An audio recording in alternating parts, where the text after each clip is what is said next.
প্রথমবারের মতো hybrid pitch বসানো হচ্ছে ভারতের ক্রিকেট মাঠে। বিশ্বকাপের প্রস্তুতি অংশ হিসাবে এমন উদ্যোগ নিচ্ছে ভারতীয় ক্রিকেট নিয়ন্ত্রক সংস্থা বিসিসিআই। দেশটির হিমাচল প্রদেশ ক্রিকেট স্টেডিয়াম বা ধর্মশালায় বসবে এই পিচ, আর তাতে হবে আইপিএলের 2টি ম্যাচ। পাঞ্জাবের বিপক্ষে এই 2 ম্যাচে খেলতে দেখা যাবে চেন্নাই এবং বেঙ্গালুরুকে। ধর্মশালায় খেলা হলেও সেখানে তৈরি হয়নি পিচ, নিয়ে আসা হয়েছে বিদেশ থেকে। সেই পিচেই খেলতে নামবেন বিরাট কোহলি, মহেন্দ্র সিং ধোনিরা।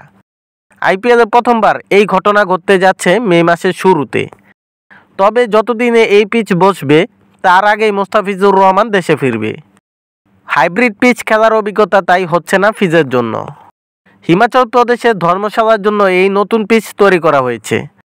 ভারতীয় ক্রিকেট বোর্ডের অধীনে থাকে এটি প্রথম মাঠ যেখানে এই হাইব্রিড পিচ বসানো হয়েছে। ভারতীয় গণমাধ্যমের সূত্রে জানা যায়, নেদারল্যান্ডসের শিসগ্রাস নামের একটি সংস্থা এই পিচ তৈরি করেছে। এই পিচে খেলতে স্বস্তি পাবেন ক্রিকেটাররা।